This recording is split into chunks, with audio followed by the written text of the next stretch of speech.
Only for you Hindi में आपका फिर से स्वागत है। आज के इस वीडियो सेक्शन में हम देखेंगे स्टार डेल्टा के बारे में।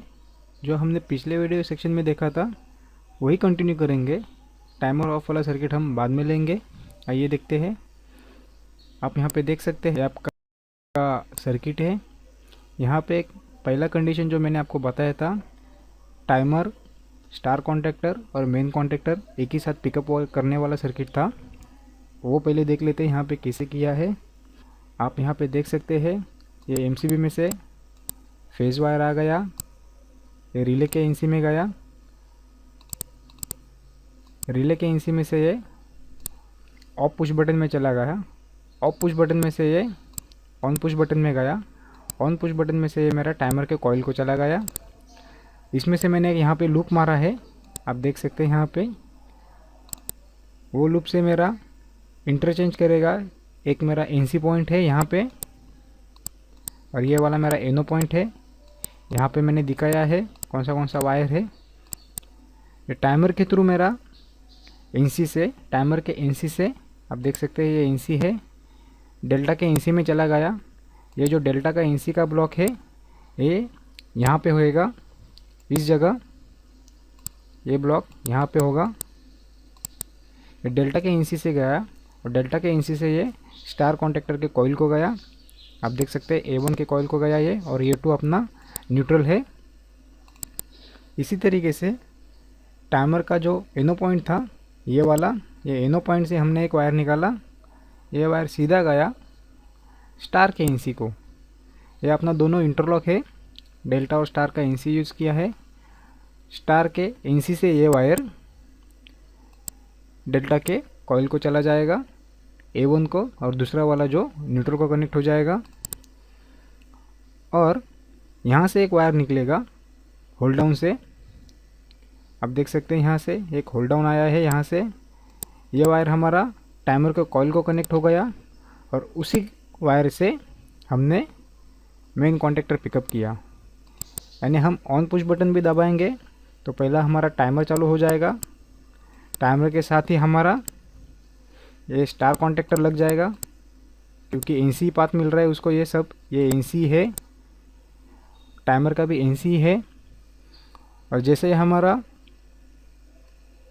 स्टार कॉन्टैक्टर लग गया, स्टार कॉन्टैक्टर के थ्रू हमारा मेन कॉन्टैक्टर यहाँ पे नहीं लग रहा है।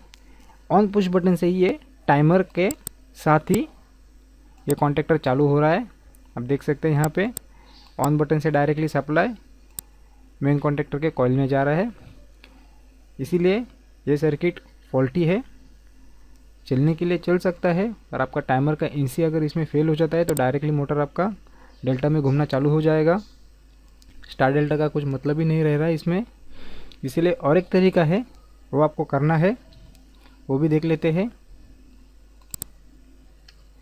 ये वाला दूसरा डायग्राम है, आप देख सकते हैं यहाँ पे दो ब्लॉक आ गए हैं, स्टार एनो और मेन एनो। ये पहले वाला था, सेम डायग्राम है, थोड़ा सा ही डिफरेंस है। आप देख सकते हैं ये वाला डिफरेंस है। पहले वाले डायग्राम में ये पोर्शन था नहीं, डायरेक्ट जो वायर आया था ये हमारे कॉइल को चला गया था। ये वाला पोर्शन सर्किट में था नहीं। छोटा सा चेंज करने के बाद हम अपने डायग्राम को इम्प्रूव कर सकते हैं। आइए देखते हैं कैसा किया है उसको। जो ऑन बटन से वायर आया था वो डायरेक्टली हमारा स्टार कॉन्टैक्टर के एनो में चला गया, क्योंकि ये एनो काम क्या करेगा, स्टार कॉन्टैक्टर जब पिकअप होएगा अपना, ये वाला कॉन्टैक्टर जब पिकअप होएगा तब भी इसमें से सप्लाई आगे पास होएगा। स्टार कॉन्टैक्टर पिकअप होने के बाद ही ये सप्लाई यहाँ से इस कॉन्टैक्टर को आने वाला है। तब तक ये कॉन्टैक्टर एनर्जाइज नहीं होएगा जब तक आपका ये स्टार कॉन्टैक्टर पिकअप नहीं होता। जैसे ही हमारा स्टार कॉन्टैक्टर पिकअप हो गया, मेन कॉन्टैक्टर पिकअप हो जाएगा। मेन कॉन्टैक्टर के एनो का ब्लॉक यहाँ पे है, ये खुद का होल्डिंग है, ये तो होल्डिंग दे ही रहा है टाइमर को, टाइमर भी होल्ड है। इसके थ्रू ही हमने डायरेक्टली होल्ड डाउन दे दिया और ये कॉन्टैक्टर के कॉइल को पकड़ के रखेगा। इस तरीके से हम ये वाला स्टार डेल्टा स्टार्टर बनाते हैं। ये वाला डायग्राम हमारा सही है, इसी डायग्राम को आप प्रिपेयर कीजिएगा। सीखने के लिए आप 2-3 तरीके से और बना सकते हैं, उसको ड्रॉबैक देखिए। स्टार डेल्टा डायग्राम कोई हार्ड नहीं है, बहुत ही आसान है। 10 आदमी है, 10 आदमी अपनी तरीके से हर एक डायग्राम बना सकता है, इसमें कोई लिमिट नहीं होता। इलेक्ट्रिकल डायग्राम कैसे भी कोई भी बना सकता है, बहुत ही आसान है। खाली आपको ये माइंड में रखना है कि इसमें इंटरलॉक कोई फेल नहीं होना चाहिए। अगर कोई इंटरलॉक फेल होता है तो आगे वाला डिसएडवांटेज क्या हो सकता है, आपका स्टार कॉन्टैक्टर का कॉइल जा रहा है तो आगे डेल्टा में और मेन कॉन्टैक्टर में डायरेक्टली मोटर चालू हो रही है क्या, वो भी देखना है। ये सब आपको कंडीशन ध्यान में रखते हुए आपको डायग्राम बनाना है। तो नॉर्मली आप ये डायग्राम प्रिपेयर कीजिएगा, डायग्राम को रट्टा मत मारिए, आप उसको सीक्वेंस वाइज ध्यान रखिएगा। इसमें आपका पहला टाइमर चालू होगा, टाइमर के थ्रू आपका स्टार कॉन्टैक्टर चालू होगा और स्टार के थ्रू अपना मेन कॉन्टैक्टर चालू होगा। ये सीक्वेंस खाली आपको याद रखना है और अपनी डायग्राम आप खुद बनाइए, तभी आप इम्प्रूव करेंगे। अदरवाइज़ आपको थोड़ा सीखने में टाइम लगेगा। ये वाला इसका पावर डायग्राम है, आप देख सकते हैं। यहाँ पे पावर डायग्राम में क्या होता है, यहाँ पे मैंने रिले लगाया है, ओवरलोड का रिले लगाया है। ये मेन कॉन्टैक्टर है, ये डेल्टा कॉन्टैक्टर है, स्टार है। स्टार को मैंने यहाँ पे लूप मार के रखा है, स्टार कॉन्टैक्टर को लूप है यहाँ पे है। फेस सीक्वेंस मैंने ऊपर चेंज बिल्कुल नहीं किया है, नीचे भी मेरा फेस सीक्वेंस सेम है। नीचे भी आर आया है, वाई आया है यहाँ से, और बी फेस भी नीचे ही आया है। सिर्फ मैंने फेस सीक्वेंस ये वाइंडिंग के मुताबिक कनेक्ट किया है। स्टार डेल्टा स्टार्टिंग में, स्टार डेल्टा मोटर में आपको 6 लीड मोटर के बाहर निकलती है। आपको पहले ये फाइंड आउट करना है कि उसका U1 U2 कौन सा है, V1 V2 कौन सा है और W1 W2 कौन सा है। ये वाला वाइंडिंग हमको पहले आपको मल्टीमीटर से या कंटिन्यूटी टेस्टर से चेक करना है। ये फाइंड आउट हो गया, उसको मार्किंग करके रखिए आप कि कौन सा वाइंडिंग क्या क्या है। समझ लो ये आपका सीक्वेंस वाइज U1 U2, ये वाला U1 U2 है, V1 V2 है और ये W1 W2 है। तो एक वाइंडिंग को, यानी आपकी ये जो वाइंडिंग है, एक वाइंडिंग U1 और U2, इसको 2 फेज़ लगनी चाहिए। डेल्टा कनेक्शन में आपके एक वाइंडिंग को 2 फेज़ लगते हैं। आप यहाँ पे देख सकते हैं, यहाँ पे एक ब्लू फेज़ लग गया है और ये रेड फेज़ लग गया है। ये दूसरा वाला जो वाइंडिंग है, यहाँ पे वाई फेज़ लग गया है और ये ब्लू फेज़ लग गया है। और थर्ड वन जो है आपका, वहाँ पे रेड फेज़ लग गया है और येलो फेज़ लग गया है। ये सीक्वेंस आपको ध्यान रखना है। डेल्टा कनेक्शन में हमेशा एक वाइंडिंग को 2 फेज़ लगते हैं। दूसरी एक बात होती है कि आपको एक कलर सीक्वेंस, आपके पास जो 6 वायर आए हैं, 6 वायर जो आपके ये मेन कॉन्टैक्टर के 3 वायर है और डेल्टा और स्टार के जो आए हैं ये 3 वायर, ऐसा टोटल 6 वायर्स आपके पास है और आपको पता नहीं उसका कलर कोडिंग क्या है। सब ब्लैक्स वायर है, डस्ट में या किधर भी वो काम कर रहे हैं आप।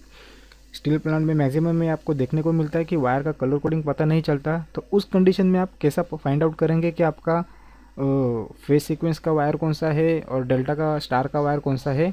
आप मल्टीमीटर से भी चेक कर सकते हैं, नहीं तो आसान तरीका है, ये तीनों वायर आपको अलग अलग रखने हैं और ये 3 वायर आपको अलग अलग रखने हैं। जैसे हमने सप्लाई चालू करना है, टाइमर का सेटिंग थोड़ा बढ़ा दीजिए। सप्लाई चालू करने के बाद आपको इन 3 वायर को या 3 वायर को कहीं पे तो आपको 3 फेज़ में सप्लाई आएगा। स्टार कॉन्टैक्टर के पहले ही आपको वो देखना है कि जिसको सप्लाई आएगा वो आपका मेन कॉन्टैक्टर रहेगा, जिसको सप्लाई नहीं है वो आपका स्टार कॉन्टैक्टर है। टाइमर चेंज होने के बाद उसको भी सप्लाई आएगा।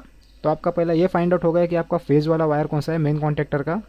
ये ट्रेस करने के बाद उसको एक टेप मार के रखिए, कोई भी कलर कोडिंग एक टेप मार के रखिए। और अभी 3 केबल मेन कॉन्टैक्टर का और 3 केबल स्टार और डेल्टा कॉन्टैक्टर का आपके पास है और तीनों का कलर ब्लैक है। तो इस कंडीशन में आप फाइंड आउट कैसे करेंगे कि आपको मोटर का कनेक्शन कैसा करना है। ब्लाइंडली आप कर सकते हैं, बहुत ही आसान है। आपको एक सीरीज़ लैम्प चाहिए। सीरीज़ लैम्प मीन्स आपके पास ये एक लैम्प है और ये एक लैम्प है जिससे आप 440 चेक कर सकते हैं। ये 2 लैम्प आपको सीरीज़ में चाहिए, लैम्प 1 लैम्प 2, जिससे आप 440 वोल्टेज चेक करते हैं। तो उस लैम्प को लेके आपको तीनों पास आपके 3 ब्लैक वायर्स है आपके पास ये वाले। तो वो लैम्प को लेके आपको ये लैम्प यहाँ पे एक लगाना है, एक पॉइंट, और एक यहाँ पे लगाना है। अगर वो ग्लो हो रहा है तो वो अलग अलग फेज़ है, अगर वो ग्लो नहीं हो रहा है तो वो एक ही फेज़ है। पर इस कंडीशन में आने से पहले आपका मेन और डेल्टा पिकअप चाहिए।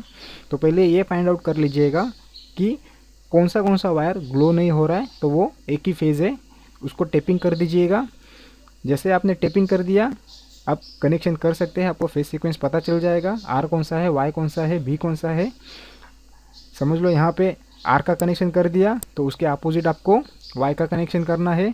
यहाँ पे आपको वाई का कनेक्शन कर दिया उसके अपोजिट आपको बी का कनेक्शन करना है, और यहाँ पे बी का कनेक्शन कर दिया उसके अपोजिट आपको रेड का कनेक्शन करना है। फेज सीक्वेंस आपको फाइंड आउट हो गया। बहुत ही आसान हो जाता है डायग्राम, इसमें कंफ्यूज होने वाली कोई बात नहीं है। और एक कंडीशन होती है कि आपने कनेक्शन तो कर दिया, सक्सेसफुली हो गया, पर मोटर आपकी दूसरी डायरेक्शन में घूम रही है, सही डायरेक्शन में नहीं घूम रही है, तो आपको फेज सीक्वेंस चेंज करना है। तो वो भी फेज सीक्वेंस कैसे चेंज करते हैं, आपकी जो इंडक्शन मोटर रहती है डायरेक्टली डेल्टा मोटर, उसमें क्या होता है खाली एक फेज चेंज करेंगे तो उसका डायरेक्शन चेंज होता है।